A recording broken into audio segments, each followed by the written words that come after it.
तर रत्नागिरी जिल्ह्यातील पूरस्थिती कायम आहे। जिल्ह्यातील 4 नद्या असूनही इशारा पातळीवर आहेत। तर रत्नागिरी जिल्ह्यासाठी पावसाचा ऑरेंज अलर्ट जारी करण्यात आला आहे आणि आज दिवसभर पावसाचा जोर कायम असेल असा अंदाज आहे।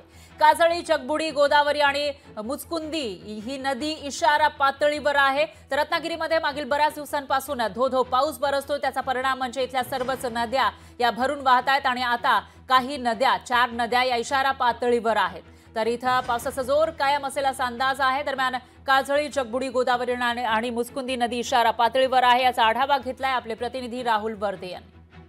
रत्नागिरी जिल्ह्यामध्ये सध्या मुसळधार पावसामुळे जनजीवन जे विस्कळीत झालेलं पाहायला मिळत आहे। आपण पाहतो की गेले 3 दिवस सातत्याने जोरदार पावसामुळे ज्या कोकणातील नद्या आहेत त्या ओसंडून या ठिकाणी वाहताना पाहायला मिळालं आहे। सध्या रत्नागिरी जिल्ह्यातील काजळी नदी आहे, मुचकुंदी आहे, गोदावरी नदी आहे, तसेच कावेरी नदी ज्या आहेत त्या सध्या या ठिकाणी पूररेषा ओलांडून वाहताना या ठिकाणी पाहायला मिळत आहेत।